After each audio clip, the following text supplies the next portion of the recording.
Jadi mereka itu anarkis lah, merusak, mengukuli sesuka hati dia di Kampung Kolam ini dengan alasan mencari PKI katanya.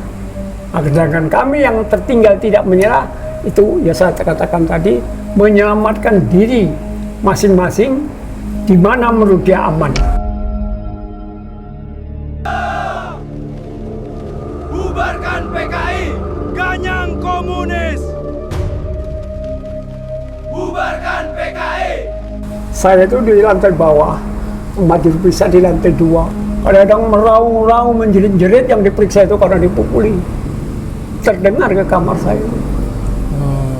Bahkan ada yang masuk ke kamar, badannya ini hitam-hitam semua karena bekas dipukuli. Karena pemukulan situ alatnya banyak deh. Apa aja itu, Pak? Ada ekor pari. Ekor pari? Ya, tahu kan? Tahu. Kan pari itu. Tahu.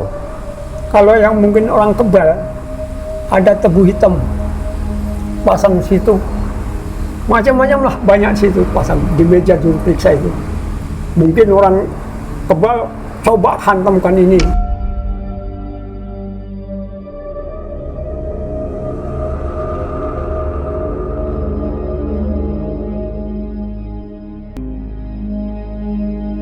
Oke, nah setelah kejadian itu, Bapak kan bisa dibilang keterangan Bapak nih, Bapak tidak mengakui. Akhirnya Ya. Bapak sempat nggak mengalami yang namanya diadili atas apa yang dituduhkan ke Bapak?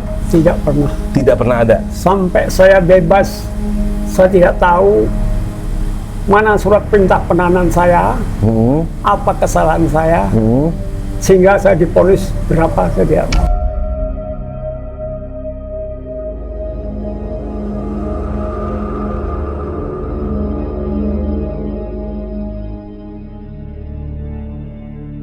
Ya kira begitu. Ada yang tertangkap juga waktu itu, dipukul setengah mati di situ deh. Itu.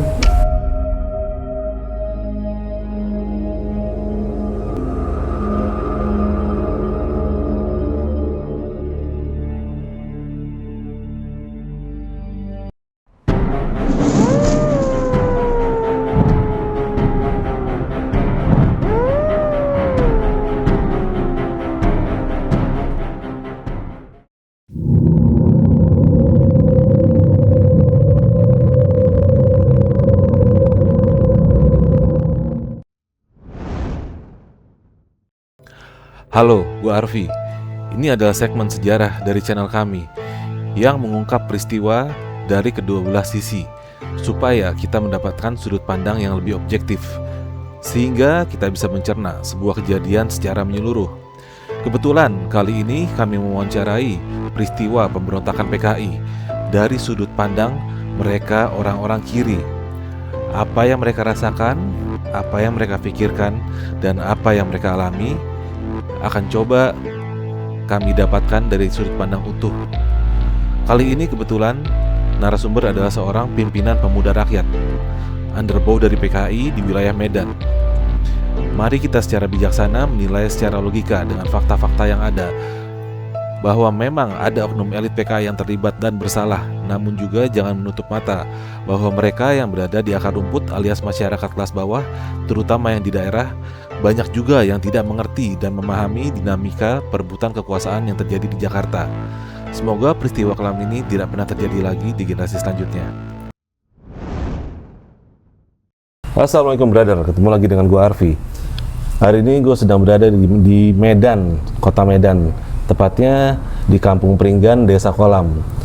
Desa Kolam, Jalan Pringgan. Desa Kolam, Jalan Pringgan ya? Desa Kolam, Percut Sumituan. Kecamatan Percut Sumituan. Percut Suituan, Deli Serdang. Deli Serdang. Di sini gue jauh-jauh ke sini ingin mengangkat sebuah kisah tentang apa yang terjadi di tahun 1965. Mungkin kisah-kisah ini sudah sering kita dengar ya dari kesaksian warga-warga Jakarta yang pernah mengalami. Tapi untuk di pelosok-pelosok daerah belum pernah saya melihat ada dokumentasi seperti ini. Dan di sini gue sedang berada langsung dengan cara seorang pelaku sejarah yang memang merupakan salah satu pemimpin dari pemuda rakyat saat itu yang dikategorikan sebagai underbow dari PKI. Nah, lu pengen tahu kan orangnya siapa? Langsung aja gue perkenalkan dengan Bapak siapa ini? Nama Bapak siapa, Pak? Selamat Riyadi. Bapak Slamet Riyadi. Ya, Sehat, Pak Slamet Riyadi? insya Allah sehat. Insya Allah sehat. Bapak, kalau boleh tahu, Bapak usia sekarang sudah berapa, Pak? Usia saya sudah 85 tahun. 85 tahun? Ya. Wah, berarti kelahiran 1942. Ya, ya. 42? Ya. Alhamdulillah masih sehat, Pak ya. Nah, gini Pak, saya jauh-jauh dari Jakarta datang ke sini ingin mengetahui apa yang sebenarnya terjadi dengan yang bisa dibilang organisasi underbow di bawah naungan PKI setelah pasca peristiwa 65. Karena ini di Jakarta ini kan bisa dibilang pembersih, nggak hanya Jakarta ya, terutama Pulau Jawa. Ini pembersihan besar-besaran, Pak. Dan satu lagi yang saya pengen tanyakan, apakah benar para organisasi underbow ini juga ikut terlibat dan mempunyai paham komunisme yang memang itu sangat anti terhadap agama. Oke, bisa Bapak jelaskan dari awal Bapak memasuki gerakan rakyat ini dari mana, Pak? Underbow daripada PKI atau ormasnya itu Ormasnya. yang ada di Desa Kolam ini, satu BTI Barisan Tani Indonesia, kedua Pemuda Rakyat, Muda Rakyat, kemudian Lekra. dari keseniannya. Iya, bagian kesenian. Itu yang ada. Yang ada di sini. Ya. Gerwani nggak ada. Gerwani belum ada. Oke. Yang lain-lain belum ada. Oke. Nah, Bapak, cikal bakal awal mulanya Bapak itu bergabung dengan Pemuda Rakyat itu gimana, Pak, ceritanya, Pak? Cikal bakalnya gini. Karena artinya saya tamat sekolah itu tahun-tahun 57. Tapi maaf saya, tamat sekolah itu tamat SD sampai umur 15 tahun. Karena terganggu pelaksanaan pendidik belajar mengajar di Aceh waktu tempat saya tinggal itu sangat terganggu dengan keamanan. Maka saya terjadilah mulai tahun 52 saya masuk SD, 51 sudah masuk SD, tahun 57 58 baru tamat dari usia segitu. Jadi karena saya pemuda desa, banyak pemuda-pemuda desa yang lain yang artinya di atas usia saya itu memasuki Pemuda Rakyat. Organisasi lain tidak ada. Hanya ada Pemuda Rakyat saat itu? Hanya Pemuda Rakyat. Dan kegiatannya apa yang Bapak lihat Pemuda Rakyat sehingga Bapak tertarik? Kegiatannya kegiatan sosial. Misalnya ya membersihkan jalan, membersihkan kuburan. Kalau nanti orang tua itu panen padi dulu kan diketem begini, pakai ani-ani, kemudian ditumpuk nanti menginjak padinya itu kami kerjakan secara bergotong royong. Kemudian ya ada juga kegiatan rekreasi, olahraga dan anjang sono ke tempat-tempat sesama anggota muda di desa lain. Silaturahmi antar sesama Pemuda Rakyat. Ya. Berarti kurang lebih bisa dibilang ini mirip-mirip seperti Karang Taruna sekarang lah ya. Kira-kira begitulah. Oke. Dan di situ yang mau saya tanyakan, di saat Bapak memasuki Pemuda Rakyat yang notabene adalah underbow dari PKI, apakah di situ ada yang namanya doktrinase Bapak untuk membenci yang namanya agama? Setahu saya tidak ada. Tidak pernah menerima doktrin bila masuk pemuda itu anti agama, anti Tuhan dan sebagainya, tidak ada. Artinya anggota Pemuda Rakyat pun ini rata-rata beragama? Beragama. Sholat Jadi, juga? Sholat, nikah dia mengucapkan has-has wa la ilaha illallah. Oke. Jadi selayaknya organisasi biasa saat itu, Pak ya? Nah, di sini kan Bapak setelah masuk ini, Bapak berapa lama nih sebagai anggota Pemuda Rakyat dan Bapak menempati posisi sebagai apa? Saya masuk Pemuda Rakyat yaitu kira-kira awal tahun 58 hingga pecah G30S tahun 65 itu. Posisi saya sebagai anggota pernah turut serta dalam lingkaran memimpin di ranting pernah, kemudian terikut dalam posisi memimpin tingkat cabang, namanya itu kecamatan, namanya Cebat Cabang. Saya pernah. Akhirnya saya sendiri juga mengatur di pimpinan cabang itu. Terakhir beberapa bulan sebelum pecah G30S, saya malah punya peningkatan kedudukan dalam organisasi ini di daerah itu setingkat dengan kabupaten. Gitu. Tapi bukan orang pertama di kolektif di daerah itulah gitu. Berarti secara organisasi Bapak mempunyai jenjang yang menanjak Pak ya saat itu ya. kira gitulah. Oke. Nah, di saat peristiwa di Lubang Buaya, apakah ada kode khusus atau instruksi dari pusat tentang apa yang akan terjadi saat 30 September terhadap kader-kader di daerah seperti Bapak? Sepanjang ingatan saya tidak ada. Tidak ada sama Karena sekali. saya katakan tadi, tanggal 21 sampai 27 September tahun 65 itu pemuda rakyat Sumatera Utara, pimpinan daerah pemuda Sumatera Utara melangsungkan konferensi di Gedung Nasional Medan. 4 hari sebelum kejadian? Hah? 4 hari sebelum Iya, letus? Tapi tidak ada di situ menyatakan akan ada peristiwa ini, peristiwa itu, peristiwa G13, tidak ada. Satu kata pun tidak ada disebutkan di situ. Maka itu saya katakan informasi tidak sampai kepada bawahan. Hal pertama yang Bapak dengar tentang peristiwa 30 September itu apa Pak? Yang pertama kali Bapak dengar di sini?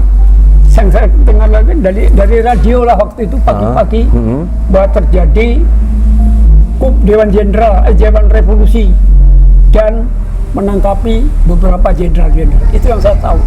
Tapi bagaimana uraiannya saya juga belum mengetahui secara persis. Dari tingkatan atas sendiri di sini mungkin dari PKI cabang Medan sendiri nggak ada informasi apapun. Belum, nggak ada. Cuman dari radio doang yang kita dengarkan gitu. Letnan Kolonel Untung menyelamatkan Presiden Soekarno dari coup Dewan Jenderal.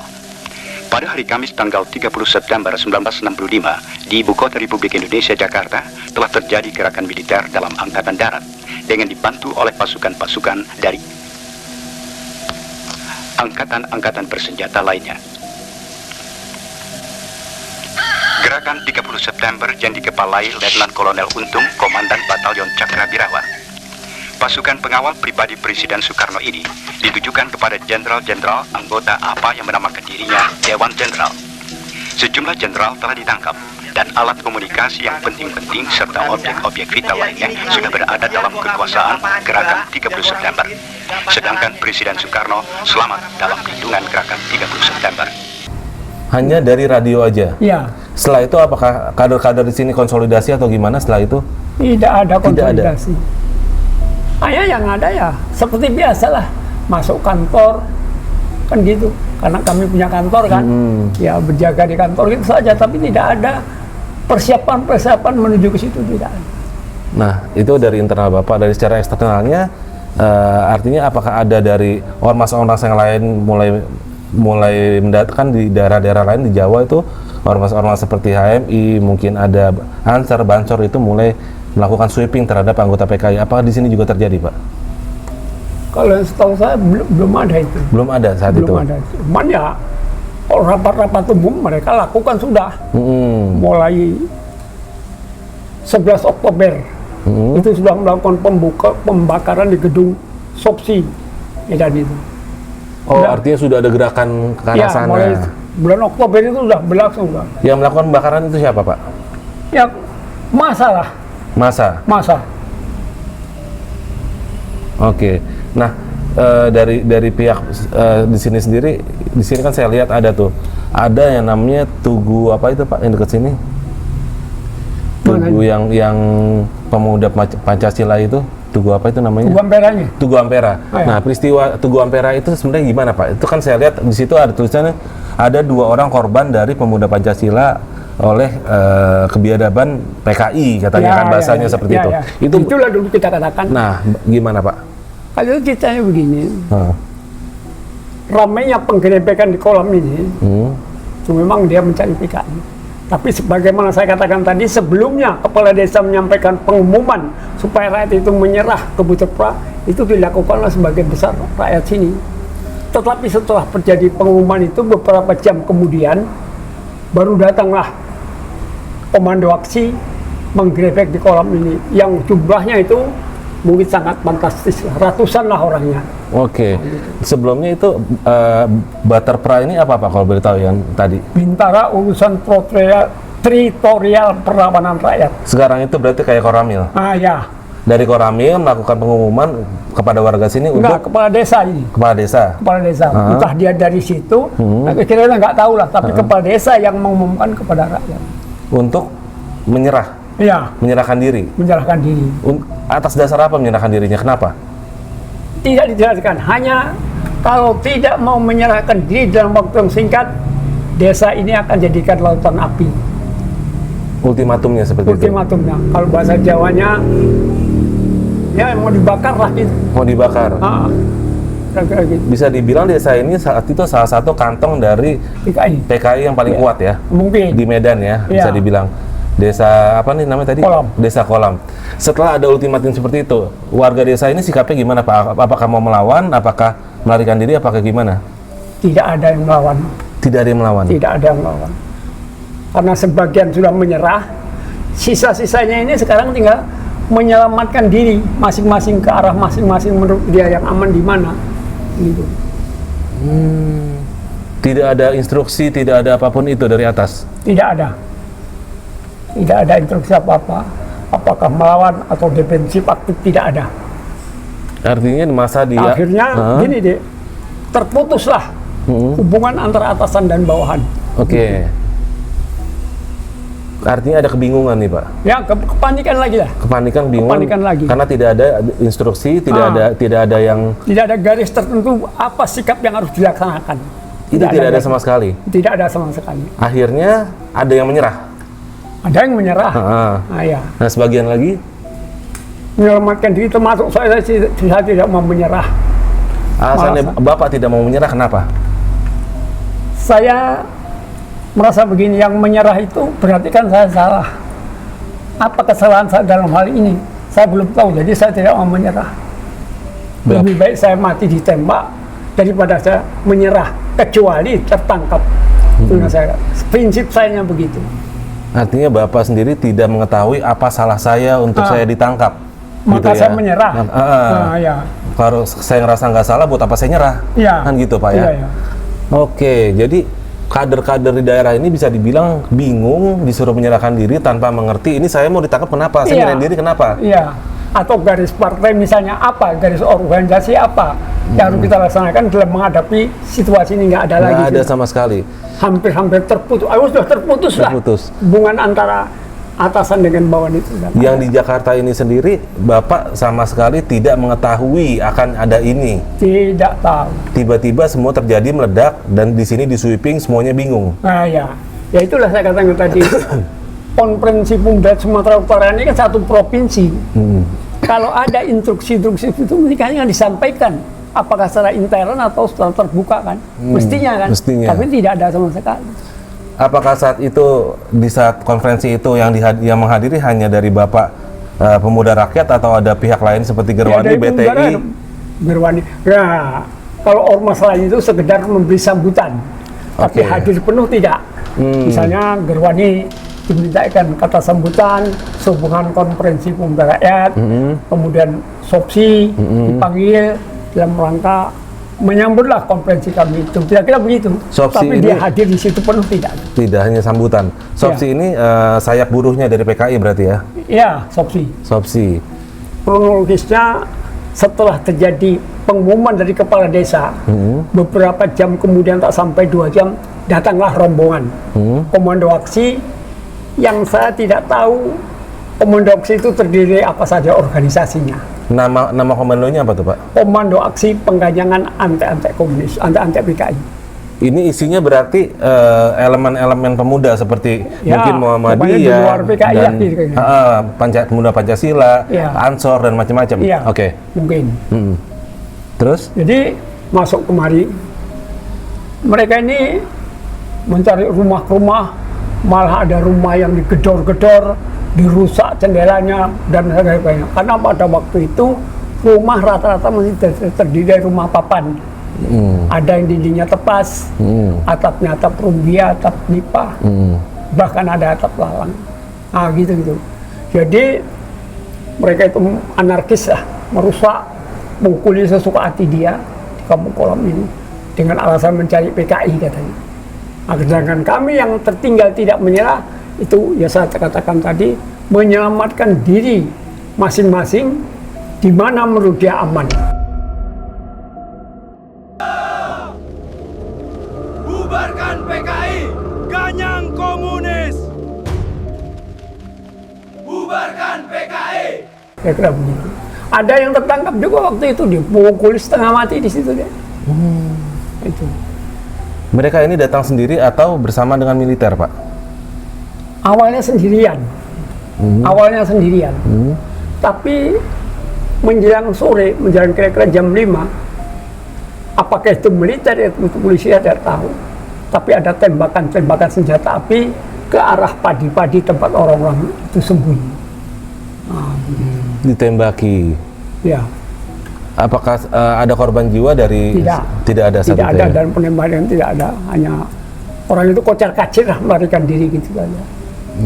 Oke. Nah ini yang kenapa bisa ada 2 orang meninggal ini, itu kronologisnya gimana tuh Pak? Yang dituduh Ampera ini? Sore itu mungkin ya, menurut pendapat saya mereka mengadakan apel ya, atau checking lah semua anggota, ternyata 2 orang hilang. Gitu. Karena hilang inilah dianggap dibunuh oleh orang-orang PKI Kolam. Beberapa hari kemudian dia tetap melakukan sweeping kemari. Wajib di rumah-rumah. Kemudian hari kedua, hari ketiga gitu, jumpailah mayat itu di sebelah Tugu Ampera itu. Gitu. Itu yang dituduhkan oleh PKI. Tapi sebalik itu, dengan terjadinya itu, orang-orang Kolam juga ada yang hilang deh. Sampai sekarang tidak jelas alamatnya di mana kalau hidup, kalau mati di mana pusaranya tidak tahu. Berapa orang Pak? 4 orang dari desa ini pun hilang diculik? Ya, artinya saya tidak tahu diculik atau di mana, tapi setelah peristiwa itu dia nggak berani kembali kemari, ataukah memang sudah dihilangkan.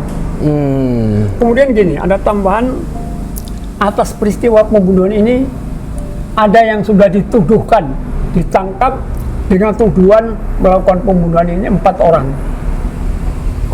Sampai di pengadilan itu dibikin tersangka atas penemuan 2 jenazah ini? Iya. Oke. Dituduh dia membunuh 4 orang yang tertuduh ini, tapi di Korem Biji sana dia diadili.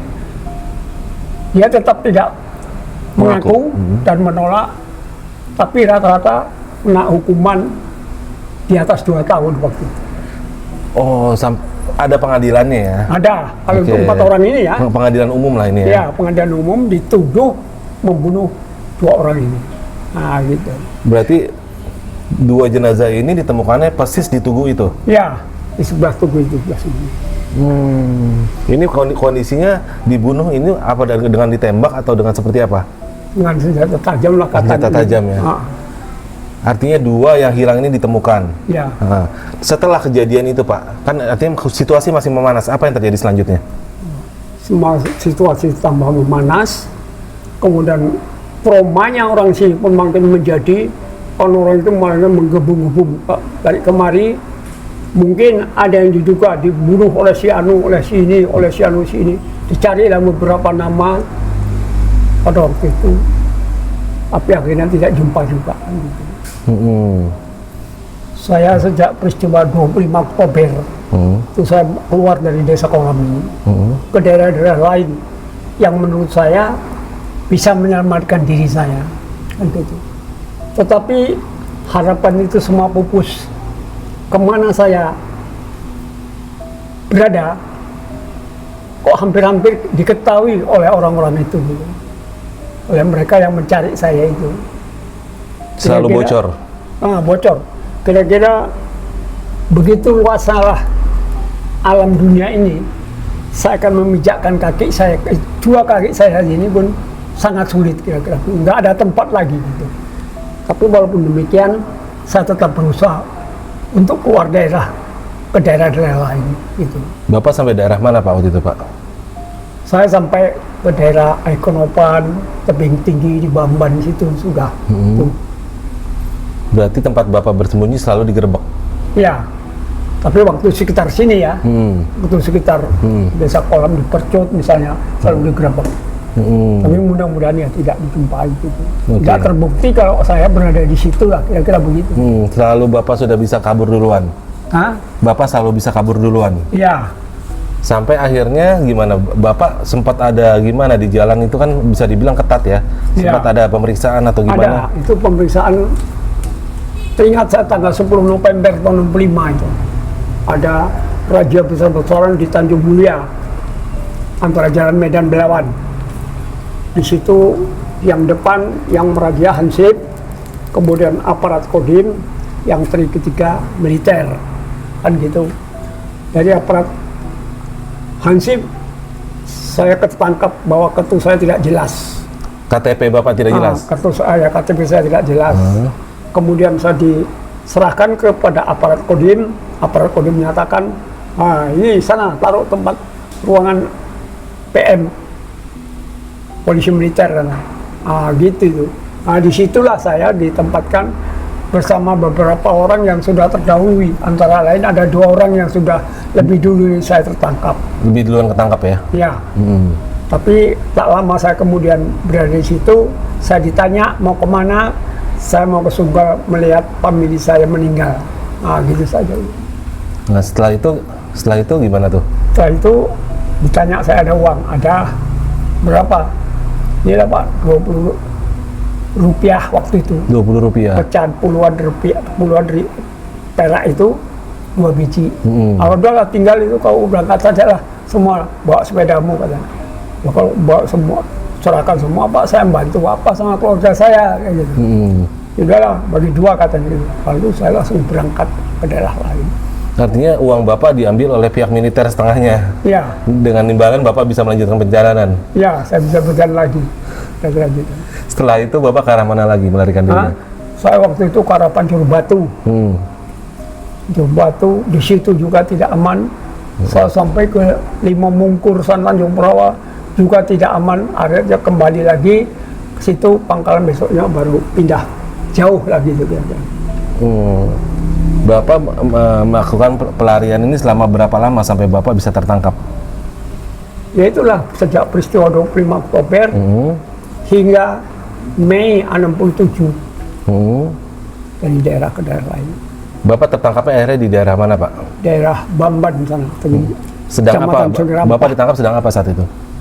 Yang menangkap dari operasi Triple Pipe Operation dari daerah Gandhi. Itu. Bapak sedang melintas? Tidak. Orang pagi-pagi ini, Pagi-pagi? antara jam 4 jam 5 pagi saya sedang tidur di gedor. Jadi gini, saya berada di rumah itu dengan adik sepupu saya. Tidur gitu.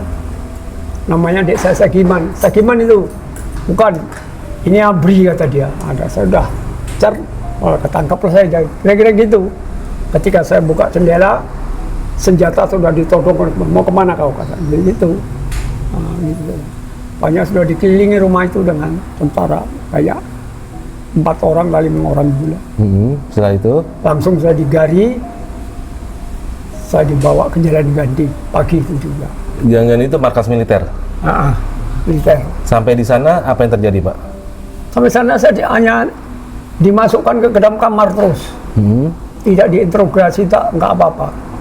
Sampai 6 bulan saya tidak diinterogasi apa-apa. Sampai 6 bulan? Iya. Tidak ditanya apapun? Tidak ditanya apa-apa. 6 bulan di Jalan Gandhi itu. Setelah 6 bulan itu hanya saya katakan tadi, saya diperiksa oleh orang yang kebetulan tinggalnya di dekat desa Kolam. Itu. Yang pemeriksanya orang nggak jauh dari sini lah? Ya. Itu petugas tentara berarti ya? Iya. Nah setelah itu dia berusaha memaksa saya untuk mengetahui siapa yang memimpin perlawanan di Kolam. Saya tetap mengelak.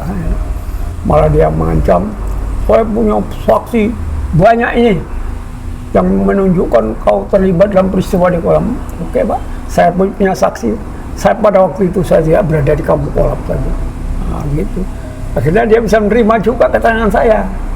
Berarti dia tuh hanya bluffing, nakut-nakutin Bapak? Iya. Oke. Ancam lah kayak gitu. Memang sifatnya orang Jalan Gandhi kan gitu.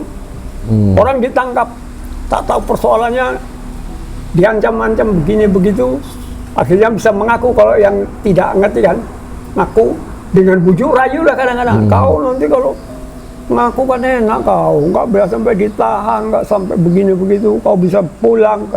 Itu rayuannya. Tapi makin kita banyak pengakuan, makin berat persoalan kita. Kan itu dia. Oh, sampai Iya. yang kedua berbeda dengan keterangan pertama itu bahaya Pak ya. Keterangannya beda-beda itu yang malah bikin Bapak Iya, celaka itu ya. Akhirnya setelah itu gimana Pak? Setelah diancam apakah Bapak mengalami penyiksaan? tidak. Tidak. Saya tidak pernah melakukan. Tapi rekan-rekan Bapak gimana dengan di sana? Hah? Rekan-rekan Bapak juga sama tidak mengalami. Oh, menurut yang saya lihat ya selalu terjadi penyiksaan. Pak. Saya itu di lantai bawah, tempat diperiksa di lantai 2. Kadang-kadang meraung-raung menjerit-jerit yang diperiksa itu karena dipukuli. Terdengar ke kamar saya.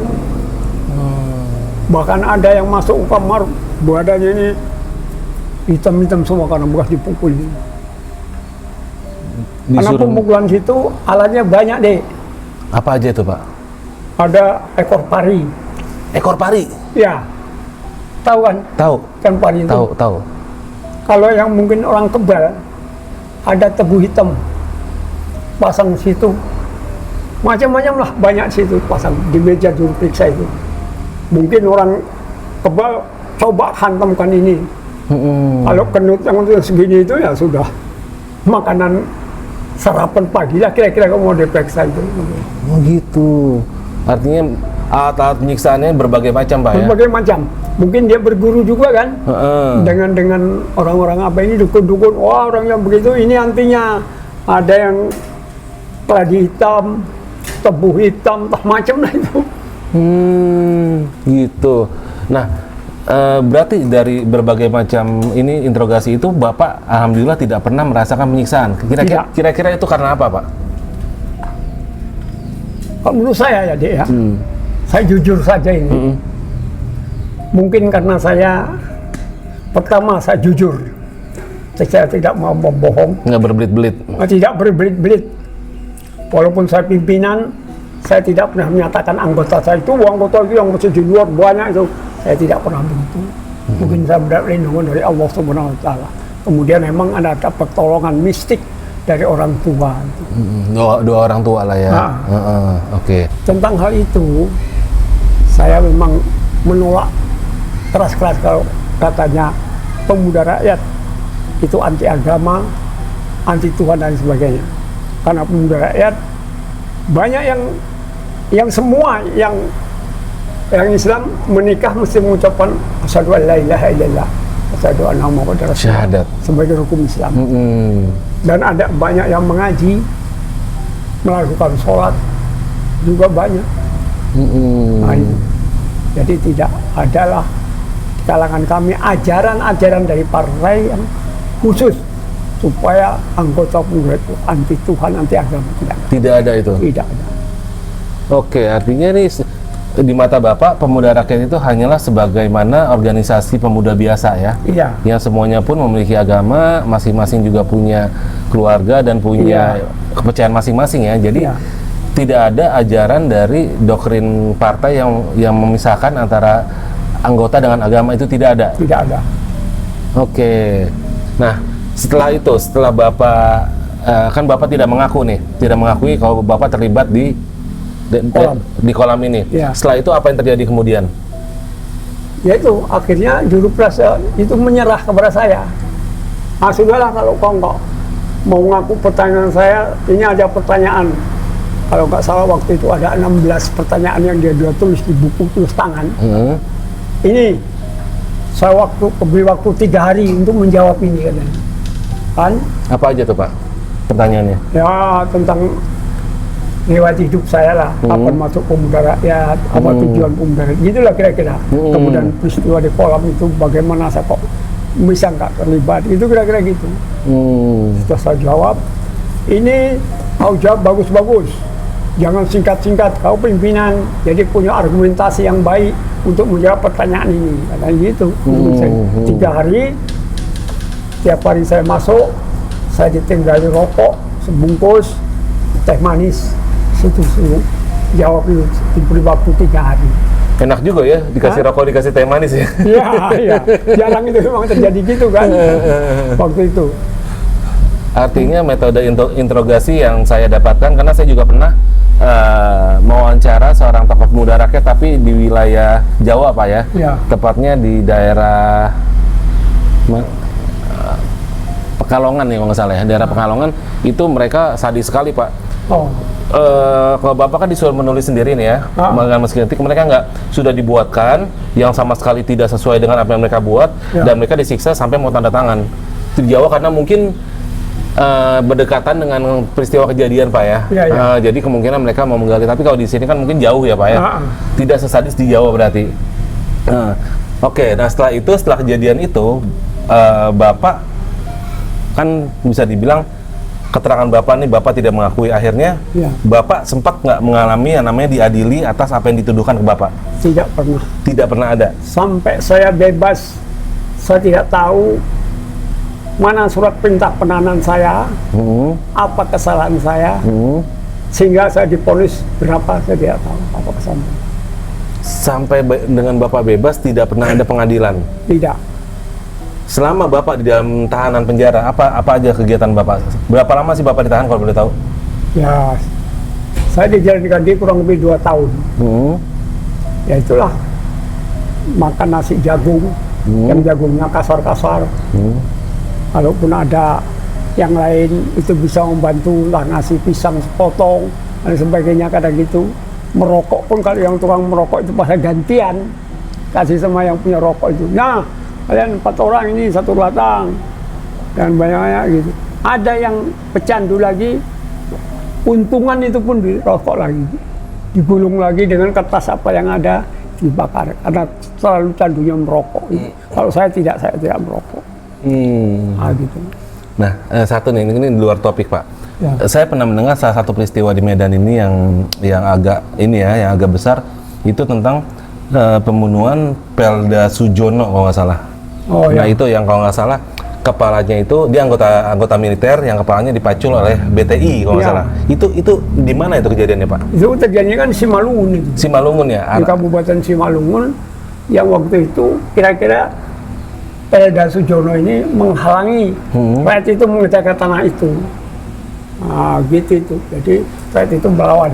Karena saat itu BTI kalau nggak salah sedang memperjuangkan perombakan undang-undang agraria supaya para penggarap ini mendapatkan tanah dari negara ya. Ada tanah itu harus milik penggarap kayak gitu. Kenapa kayak gitu? Apakah PKI merasa ini nggak adil? Ya jelas. Orang yang punya tanah luas itu yang jadi kaya, yang tidak punya tanah akhirnya hanya jadi kulinya saja. Buruhnya saja. Jadi kalau tuntutan PKI kan harus sama rata tentang tanah ini. Satu rasa sama rata di PKI itu ya. Itu yang diperjuangkan oleh BTI ya berarti ya. Barisan Tani Indonesia. Adanya hilangnya pengisapan manusia atas manusia melalui jalur tanah. Oke. Dan ini yang juga diperjuangkan dan harapan dari BTI supaya para buruh ini mendapatkan tanah garapan sebagai tanahnya sendiri. Oke. Nah setelah itu kelanjutannya Bapak gimana nih Pak? Selama Bapak di penjara tadi Bapak bilang Bapak dipindah mana lagi Pak? Setelah 2 tahun di Jalan Gandhi, kemudian saya dipindahkan ke Sukamulya, tahanan Sukamulya. Sukamulya ya pada tahun 72 lah gitu.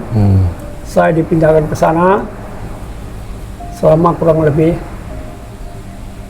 4 tahun merasa itu. 4 tahun. Sukamulya itu.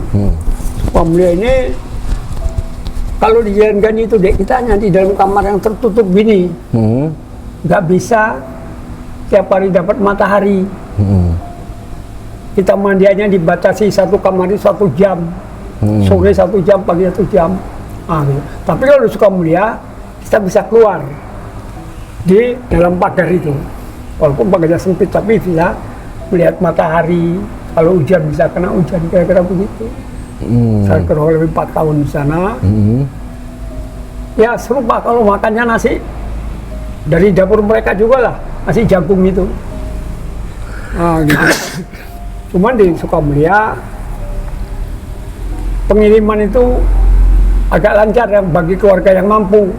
Seminggu bisa 2 kali minta situ, dan barang yang masuk itu tidak terlalu diperiksa. Artinya yang wajar-wajar yang boleh. Kalau Jalan Gandhi tidak deh, kalau makannya yang enak dimakan oleh pengawal itu semua nanti. Diambil? Nah, kita kalau makanan yang nggak enak ya sudah lolos. Tapi kalau yang enak ada telur, ada ayam, ada daging, ya bagian mesti mereka yang nikmati dulu. Gitu jalan pendek. Sukamulia kami ya bisa berpanas-panasan kan, nunggu panas itu bisa, nengok matahari, itu pangkas pun ada tukang pangkasnya, kantinnya kalau mau belanja sayuran ada, gitu suka. Lebih manusiawi lah di Sukamulia ya. Agak manusiawi lah. Agak manusiawi. Ya. Sampai akhirnya pembebasan Bapak itu di tahun berapa, Pak? Saya kemudian dari Sukamulia dipindahkan lagi ke Jalan Binjai, sekarang markas Kodam. Tapi di sana tidak lama, kira-kira 3 bulan pindahkan lagi ke Tanjung Kaso Asahan. Asahan. Di sanalah saya bebas hingga tahun 78. Kisah di dalam di Tanjung Kaso ini bermacam-macam. Kebanyakan yang ditahan situ yang terdahulu itu orang-orang dari perkebunan. Sebelum kami yang dari kota ini masuk, yang dari perkebunan, kebun ini masuk ke sana. Akhirnya mereka dibon. Ini si besok berangkat ke kebun sana. Entah berapa bulan, entah berapa minggu, nanti pulang, pindahkan ke sana lagi. Asal datang kami, itu pekerjaan melemparkan tahanan kemana-mana tetap berjalan. Tetapi kami kadang-kadang ada yang tidak kena. Saya kena 10 bulan kerja paksa di perkebunan itu, yaitu di perkebunan Deli Muda, Perbaungan situ. Itu 10 bulan saya memang penuh tahun 72 itu. Dengan pekerjaan yang sangat berat, upah yang sangat minimal. Karena saya tidak ada jatah khusus. Misalnya dari tahanan kan dapat nasi jagung, kan tidak ada lagi itu. Penuh hasil tenaga kita untuk mencari makan dengan hasil yang sangat murah. Artinya Bapak memenuhi kebutuhan sehari-hari dari apa yang Bapak tanam di situ? Ya, saya kan menyangkol, membabat, itulah upahnya. Sekian meter, kali sekian, itu. Sudah dikasih 2 hari jatah beras 1 kilo. Tapi bayar Rp55. Kemudian gini, di samping kami tidak menerima jatah sebagaimana di tahanan Sukamulia, kami di situ diwajibkan membayar lagi Rp55 tiap hari. Untuk apa? Jadi kita kalau misalnya dapat hasil Rp100 dari kerjaan kita itu, kita tinggal terima Rp45.000 saja. Yang 55 merupakan wajib lah, hari harus kita setor. Iuran wajib. Iuran wajib kira-kira gitu. Tiap hari. Tiap hari. Oke. Nah, kan saya 10 bulan, udah berapa kan, di samping jatah makanan saya pun sudah tidak saya nikmati. Itu. Dan di kebun itu juga terjadi kekerasan juga deh. Kenapa tuh? Artinya kita kan nanam jagung. Ya kalau orang lapar masak lah, kita nanam jagung, nggak boleh makan kan nggak masuk akal. Itu jangan sampai kita makan jumpa dengan pengawasnya di situ, PM itu. Kalau jumpa dihajar, kita mati berhentian ya. Gitu. Padahal Bapak yang nanam gitu. Bapak makan, Bapak dihajar. Ya dihajar kalau jumpa sama mereka. Karena istilah dia, awas, jangan sampai ganggu tanaman. 1 tongkol jagung gantinya rusuk, kalian 1 patah. Ya kira begitu deh. Dan ada yang kejadian seperti itu? Ada yang kejadian gitu. Dipukulin? Dipukulin. Itulah. Sampai akhirnya Bapak, kalau nggak salah saya dengar ada tekanan internasional tahun 78 untuk pembebasan Tapol, iya. Bapak ya? 78 itu 77. Sebelumnya Sudomo Pangkop Kamtip, iya. datang ke Medan ini, datanglah ke sana membebaskan itu. Tak lama kemudian terjadilah pembebasan itu. Di saat itulah Sudomo dengan pasukan-pasukan pengawalnya itu, salah satu pasukan pengawal itu ada yang nyeletuk, kalian kalau nggak dibebaskan, pemerintah ini nggak dapat pinjaman di mana-mana. Gitu kira-kira gitulah. Tekanan internasional. Karena tekanan internasional. Akhirnya Bapak dibebaskan. Iya. Tahun 78 berarti ya? 78. Nah, setelah Bapak dibebaskan, ini prosesnya gimana Pak? Dan apa diskriminasi yang Bapak rasakan setelah keluar dari penjara? Yang pertama, KTP saya ST, ET. itu kodenya kan. Ba- Kedua, kalau mencari pekerjaan secara umum sulit. karena KTP dengan ET itu. Ya, sulit. Bapak masih ada KTP-nya? Hah? KTP-nya Bapak masih nyimpan? Tadi kan ada tuh. Ya, tadi ditaruh di mana itu? Yang tadi itu, di luar itu. Nah, nih. Saya kasih lihat dulu Pak ya. Nanti iya, ini dia nih. Nanti editor kasih lihat editor. Jatuh. Ada dua atau berapa KTP saya. Iya. Jadi setiap tahanan politik itu keluar dengan kode di belakangnya ET. Iya. Oke. Itulah diskriminasi, yang lain tidak kan gitu. Kan satu bentuk diskriminasi itu kan. Iya. Artinya perusahaan maupun apapun itu kalau sudah melihat ini lebih baik tidak mau menerima. Ya. Wah, dan gimana itu dengan anak-anak Bapak yang mungkin melanjutkan sekolah, apa juga ada diskriminasi, dipersulit atau gimana? Sekolah. Karena waktu itu anak saya kan baru tingkat SD yang tidak ada. Tidak ada diskriminasi. Tidak ada diskriminasi. Artinya, Ya. kalau anak PKI nggak bisa sekolah, nggak ada. Oh, nggak ada ya? Kecuali awal-awalnya dulu ya. Nah itu kadang-kadang sulit juga. Tapi kalau setingkat anak saya yang sekolah itu kira-kira tahun berapa itu? 78. Ya, tahun 85-an nggak ada lagi. Artinya di sini kalau boleh saya garis bawahi bahwa orang-orang yang saat itu ditahan atas tuduhan sebagai PKI sebagian besar bisa dibilang tidak mengerti dan memahami apa yang terjadi dengan konflik di Jakarta. Tidak.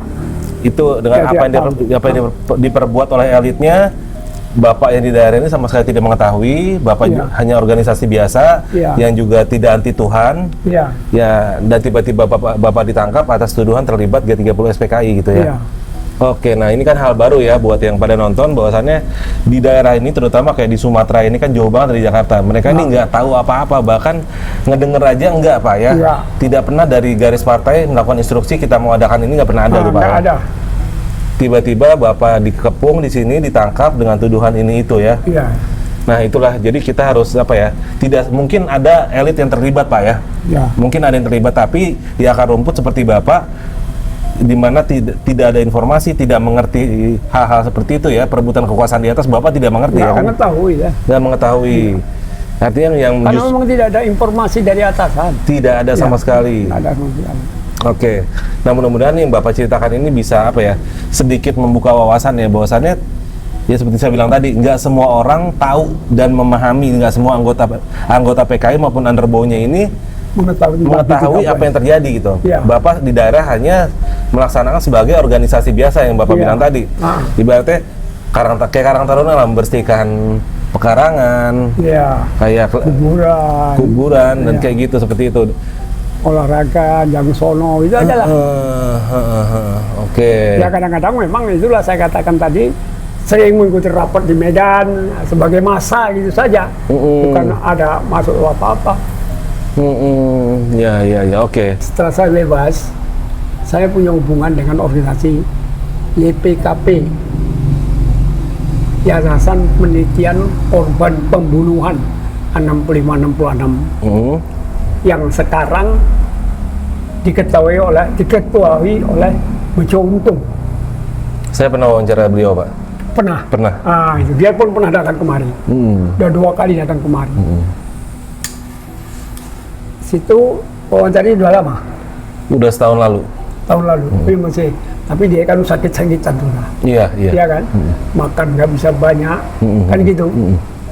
Pernah datang kemari tuh, 2 kali udah. Pernah datang. Ya. Jadi saya kadang-kadang dianjurkan, ada lowongan untuk minta bantuan daripada YPKP, apa itu LPSK. Ya, Yayasan Perlindungan Saksi Korban ya. Kemudian pernah saya mendapat bantuan modal untuk mengelola tanah pertanian sebesar 5 juta tahun yang lalu itulah, tahun 25. Ya, tahun 25. Mendapat itu 5 juta. Oh gitu. Dan saya mendapat jaminan kesehatan berupa BPJS gratis. Gratis. Ya, tiap tahun kalau udah akhirnya saya minta diperpanjang lagi, mohon gitu saja bertahun-tahun. Berarti setiap Nah, tahun itu- harus mengulang permohonan lagi. Ya, Oke. dan itu sudah saya lakukan beberapa tahun ini, kemudian lancar. Sampai tahun ini ya, nanti Oktober saya ganti lagi, entah bagaimana prosesnya nggak tahu. Mm-mm. Nah, itu. Mendapatkan keringanan Pak ya. Ya, itulah kesehatan. Kalau bantuan lain belum saya terima dari pemerintah yang betul. Nah, pemerintah sendiri setelah pasca reformasi, apakah Bapak sempat mendapatkan, bisa dibilang apa ya, pengakuan sebagai korban Oh, ya itu yang saya tunjukkan tadi, SKKPH itu. SKKPH ini artinya apa? Surat keterangan korban pelanggaran HAM. Nah, Oke. itu. Jadi setiap saya mohon itu harus sertai surat itu, menunjukkan bukti saya memang korban pelanggaran HAM berat. Yang langsung saya korbannya. Bukan artinya bukan tulisan apa bapak saya atau ibu saya, tidak. Apakah ada kompensasi terhadap Bapak? Sampai sekarang belum ada kompensasi. Belum ada. Belum. Karena untuk mendapatkan kompensasi itu apanya belum dibentuk. Karena harus ada pengadaan HAM ad hoc. Nah, itu melalui situlah baru bisa mendapatkan kompensasi. Tapi itu tidak pernah dibentuk sampai Tidak pernah sekarang. dibentuk. Nah, itu. Artinya hanya Bapak diakui sebagai korban, Ya, korban saya diakui. tapi kompensasi belum ada.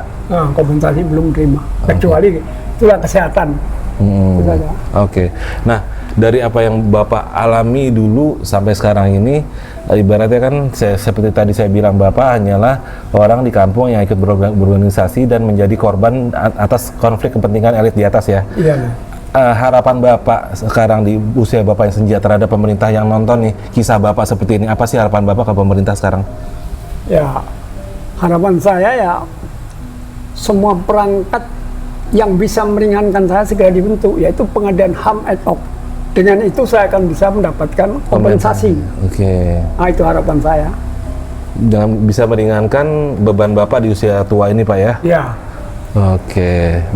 Ya itulah sedikit kisah ya tentang apa dan bagaimana yang pernah terjadi di masa lalu sejarah bangsa ini. Jadi mungkin kita yang mengetahui PKI, apa yang terjadi di Jakarta, tapi tidak semua dari anggota PKI itu sendiri mengerti apa yang sebenarnya terjadi. Iya, Bahkan untuk kader seperti Bapak ini di daerah ini sama sekali nggak tahu menau, Pak ya. sampai tentang tingkat kader bubuk kabupaten pun tidak tahu. kabupaten pun tidak tahu. Iya. Artinya ini mungkin ada segelintir oknum, Pak ya. Ya, Oknum yang melakukan tindakan tidak benar yang berakibat justru yang akar rumput ini yang menanggung paling berat, Pak ya. ya bukan hanya menanggung tapi sampai dia korban pembunuhan segala macam kan. Iya. Nah, itu ada yang rumahnya sampai dibakar. Iya. Ada. Terutama- Kampung Kolam ini ada rumahnya dibakar. Di sini juga ada ya. Ada. Kalau di Jawa banyak sekali, Pak. Banyak sekali ya. Kalau di sini jarang. Iya.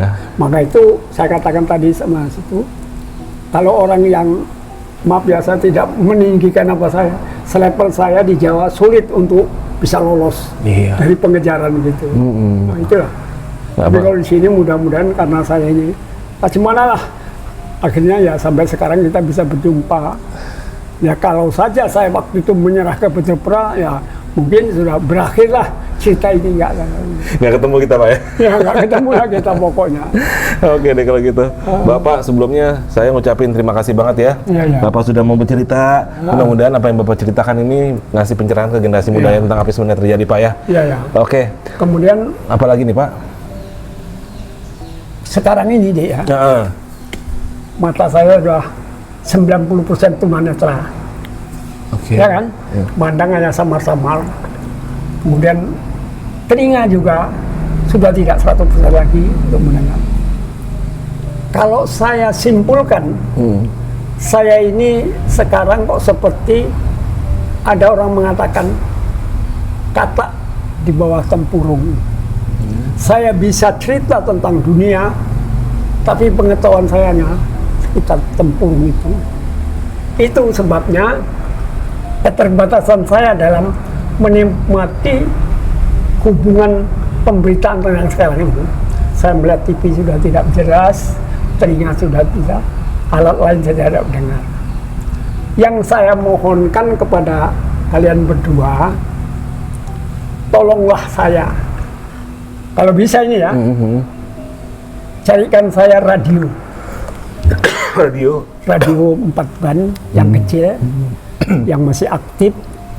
Kemudian saya bisa mendengarkan berita dunia inilah, kira-kira ada BBC, VOA, lain sebagainya. Itu bisa lengkap kalau masih ada.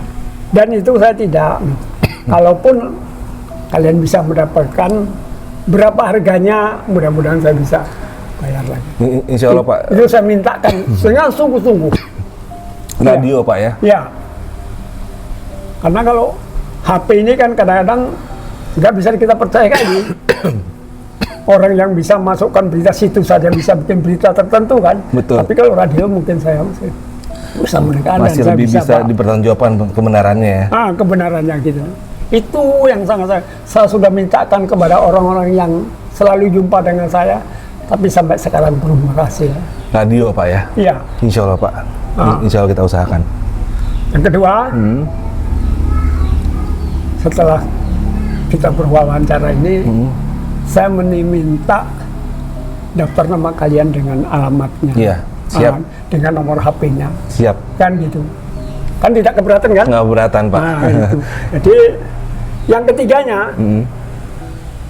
ya satu saat nanti kalian jangan melupakanlah saya. Mungkin saya masih hidup, bisa dihubungin dengan nomor HP. Betul, betul. Gitu. Tetap silaturahmi tetap terjaga. Siap Pak. Saya dengan orang LPSK pun orang Jogja itu, kadang-kadang dia telepon, Dek, mana Pak Slamet, badan sehat, gitu. Lalu rasanya macam ada siraman air, Pak. Itu kalau ada yang menyapa begitu. Diperhatikan Pak ya? Iya. Ada gini, Pak, ini apa BPJS Bapak sudah mau berakhir Pak, tanggal sekian. Ajukan aja Pak permohonan supaya Bapak bisa langsung mendapatkan BPJS lagi. Nah, kira-kira begitu lah. Jadi kan itu suatu perhatian bagi saya, itu sangat terima kasih bagi saya. Nah, mungkin kalian yang di Jakarta sana bisa mendapatkan ini. Ya kalau berapa harganya nanti mudah-mudahan. Insya Allah kita usahakan. Itu. Kalau bisa ya dalam waktu singkat. Iya. Nah itu. Siap. Saya ini tahulah sendiri kalau mantan orang politik ini tidak mendengar berita itu jadi suntuk deh. Suntuk, iya betul deh. Suntuk saya. Iya. Rasanya mau benturkan kepalanya ke tembok kalau nggak. Apalah yang terjadi sekarang. Iya.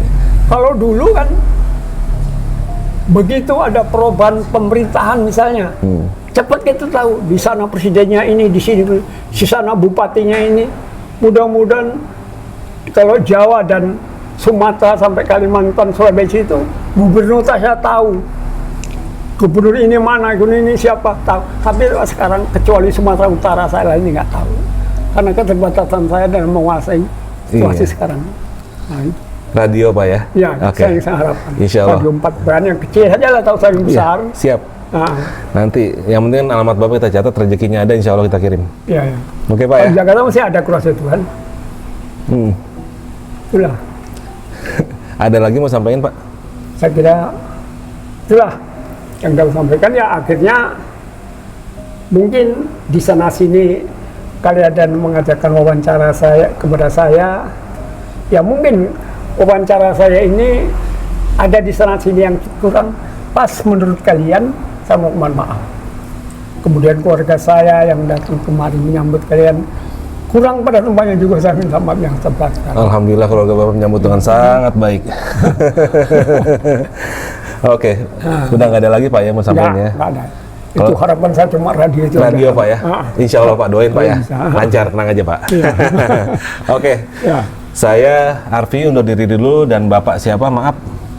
Bapak siapa namanya? Slamet Riyadi. Bapak Slamet Riyadi. Iya. Kita ketemu di episode selanjutnya, dan buat kalian yang terketuk hatinya juga pengen bantu Bapak dengan ngirim radio ataupun mungkin mentahnya aja juga nggak apa-apa ya. Iya. Yang penting namanya, alamatnya. Nama alamatnya ditulis dulu, saya tulis. Iya. Nanti saya tulis di sini Pak ya. Iya. Saya di deskripsi, nanti saya minta nomor telepon dan alamat Bapak Pak ya. Oke. Kita udah diri dulu. Sampai ketemu di episode selanjutnya. Assalamualaikum warahmatullahi wabarakatuh. Waalaikumsalam warahmatullahi wabarakatuh. Yeah.